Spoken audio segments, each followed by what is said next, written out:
নবী করিম সাল্লাল্লাহু আলাইহি সাল্লাম সোম এবং বৃহস্পতিবার নফল রোজা রাখতেন। এবং কেন তিনি ওই দিন রোজা রাখতেন জিজ্ঞাসা করা হয়েছে, তখন জবাবে তিনি বলেছেন, বিশেষ করে সোমবার সম্পর্কে বলেছেন, সহিহ মুসলিমের হাদিসে আসছে যে ওই দিন যাকা ইয়াউমুন ওয়ালিদতু ফীহি, এই দিন আমার জন্ম হয়েছে, সেজন্য আমি রোজা রাখি। তার নবী সাল্লাল্লাহু আলাইহি সাল্লাম তার জন্মের দিনে রোজা রেখেছেন, আর আমরা জন্মের দিনে আরো বেশি করে খাই।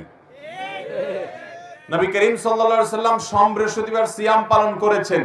কেন করেছেন জিজ্ঞাসা করা হয়েছে, আরেকটি কারণ তিনি বলেছেন যে এই দুই দিনে বান্দার আমলনামা আল্লাহর সামনে উপস্থাপিত হয়।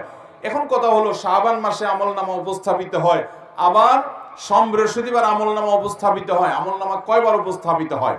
এর উত্তর হলো, আমাদের আমলনামা, আমাদের সমস্ত ভালো কাজ, ভাইরা আমার, এমন একটা ভালো কাজ কিংবা এমন কোন মন্দ কাজ নাই যেটা আল্লাহ রাব্বুল আলামিন ফেরেশতারা লিপিবদ্ধ করেন না, যেটা রেকর্ড হয় না, যেটার হয় পুরস্কার নয় তিরস্কারের মুখোমুখি আমাদেরকে হতে হবে না, এমন একটা মুহূর্ত নাই।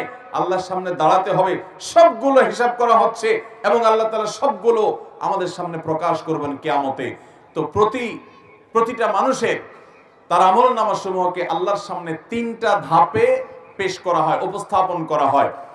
এখানে আশেপাশে কলকারখানা অনেক বেশি, আপনারা বিভিন্ন প্রতিষ্ঠানে চাকরি করেন, অনেকে আছেন।